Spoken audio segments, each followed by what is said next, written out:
Assalamualaikum. Waalaikumsalam. Halo, perkenalkan, nama saya Dia Okti Anggraini.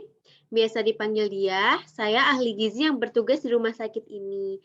Boleh saya tahu dengan siapa? Iya, perkenalkan nama saya Farah Ginta, Mbak. Mbak Farah kuliah atau sudah kerja? Alhamdulillah saya masih kuliah, Mbak, semester 6. Wah, udah semester akhir ya, Mbak. Mbak Farah sekarang umurnya berapa? Umur saya 20 tahun, Mbak. Kalau boleh tahu kegiatan sehari-harinya bagaimana, Mbak? Kalau kegiatan sehari-hari saya sih, ini karena saya semester akhir ya, Mbak, ya saya sibuk kuliah kalau pagi sampai sore. Mungkin kalau malam ya saya ngerjain tugas. Gitu aja sih. Wah, padat sekali ya kegiatannya. Mbak Farah ini keluhannya apa nih, Mbak? Saya sering pusing, Mbak. Terus saya sering ngerasain kalau badan saya lemas. Terus kayak gampang capek gitu. Terus nafsu makan juga kurang. Ya, gitu ya. Maaf Mbak sebelumnya, konseling ini akan berlangsung selama 15 sampai 20 menit. Apakah Mbak Farah bersedia? Ya, saya bersedia. Baik. Nah, kebiasaan makan Mbak Farah bagaimana, Mbak?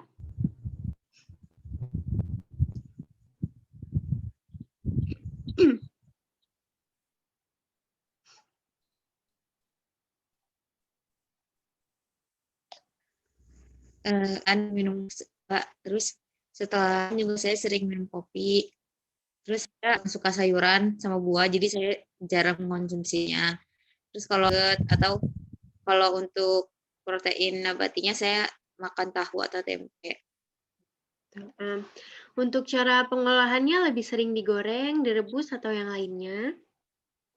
Ya, kalau yang paling gampang sih ya digoreng ya, Mbak. Iya. Mbak Farah jarang makan ikan atau seafood gitu ya, Mbak? Iya, Mbak. Selain itu, Mbak Farah biasa makan apa lagi?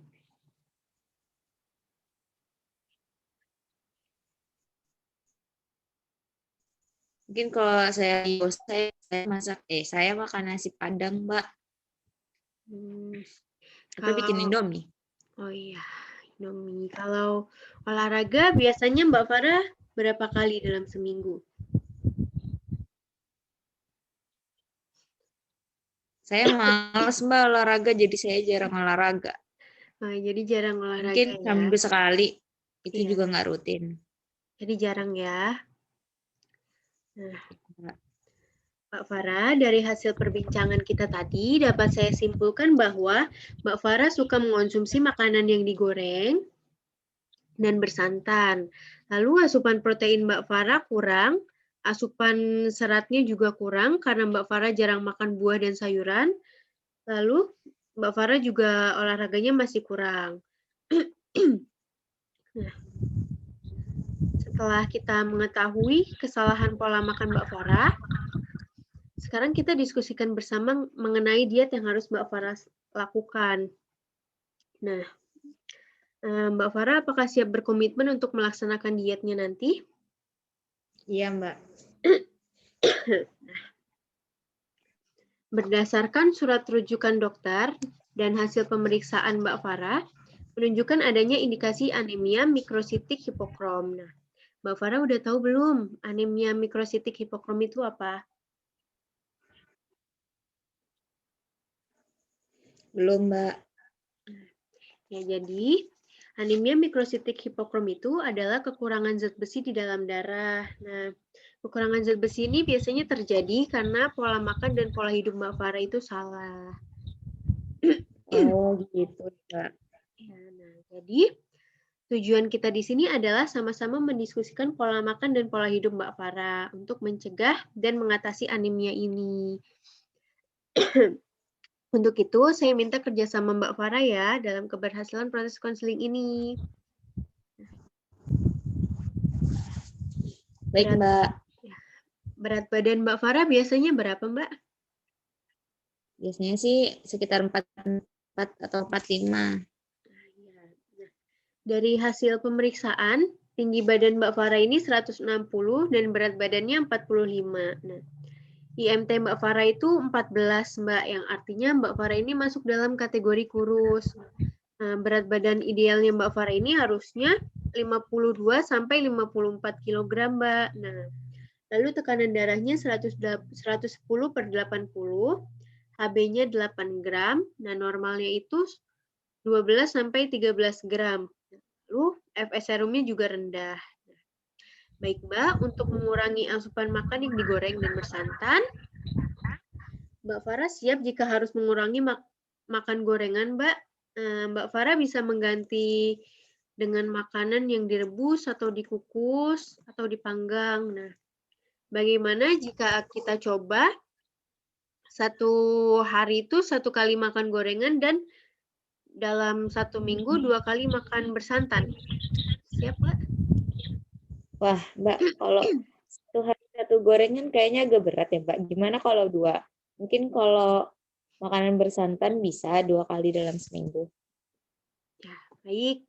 Jadi kita sepakat ya, boleh makan gorengan 2 kali dalam sehari dan makan bersantan 2 kali dalam seminggu. Lalu, untuk buah dan sayur, bagaimana jika setiap makan Mbak Farah membiasakan makan buah dan sayur? Siap? Baik, Mbak, akan saya coba dulu. Eh, Kita sepakat ya. Nah, bagaimana jika Mbak Farah mencoba makan ikan dan seafood dalam 4 kali dalam seminggu? Siap? Mungkin saya akan coba deh, Mbak, mulai sekarang. Ya. Baik, lalu untuk olahraganya, bagaimana jika Mbak Farah olahraga 4 kali dalam 1 minggu? Olahraganya itu bisa yang ringan-ringan aja, Mbak. Bisa jalan kaki selama 40 menit gitu. Atau lari pelan gitu. Insya Allah, Mbak, saya siap. Farah, ini saya ada leaflet tentang makanan apa saja yang boleh dan tidak boleh dimakan. Sebentar saya share ya, Mbak.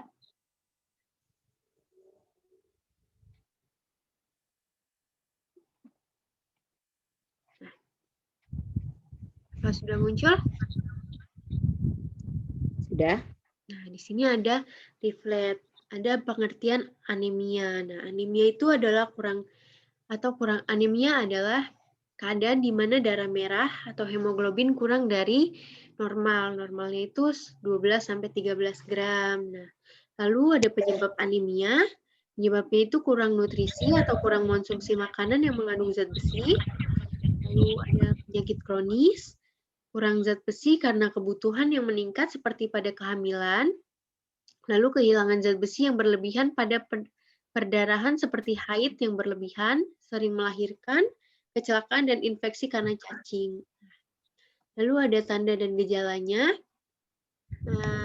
Ada perasaan mudah lelah, lemah, letih, lesu, mulai 5L. Nah, ini Mbak Farah nih kalau mulai lelah atau lemah, letih, lesu itu mungkin tanda-tanda anemia. Terus sering pusing tuh, terus sering ngantuk. Ini yang sering nih ada pandangan berkunang-kunang dari posisi jongkok ke posisi berdiri. Biasanya itu sering ya, Mbak ya. Terus ini ada pucat pada wajah, telapak tangan, kuku, selaput dalam kelopak mata, serta bibir. Lalu ada akibat anemia nih, gangguan atau hambatan pada pertumbuhan badan dan perkembangan otak. Lalu ada kecerdasan dan prestasi belajar menurun. Lalu ada tubuh menjadi lemah dan kurang bugar. Lalu produktivitas dan aktivitas menurun.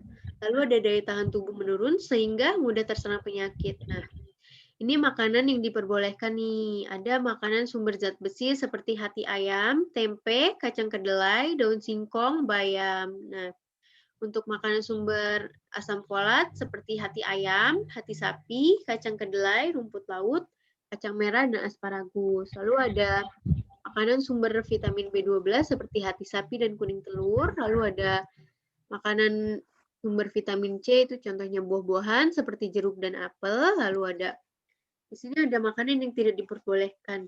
Nah, ada makanan yang makan makanan dan minum yang merangsang, itu yang berbumbu tajam gitu. Terus ada makanan dengan minyak dan santan kental berlebih, kayak nasi padang gitu. Nah, udah, ini nanti saya akan share lewat WhatsApp leafletnya. Nah, Mbak Farah, apa Mbak Farah bisa mengulangi kesepakatan kita tadi?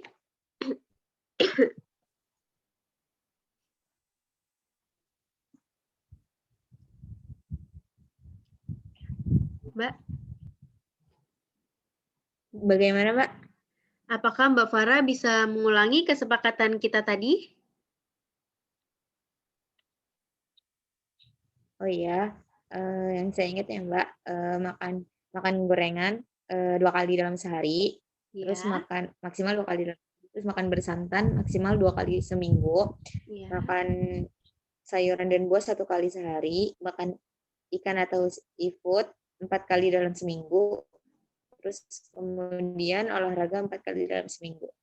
Wah, keren nih Mbak Farah. Nah, semoga semangat ini tetap terus terjaga. Dan Mbak Farah dapat melaksanakan diet ini sehingga penyembuhannya cepat ya Mbak. Amin. Amin. Nah, apakah ada yang ingin ditanyakan lagi Mbak? Cukup Mbak, terima kasih atas bantuannya. Ya, nah baik kalau begitu kita cukupkan sesi konseling kita hari ini. Nanti saya akan memonitor Mbak Farah melalui WhatsApp ya Mbak. Iya Mbak. Ya baik, semangat ya Mbak. Assalamualaikum. Waalaikumsalam.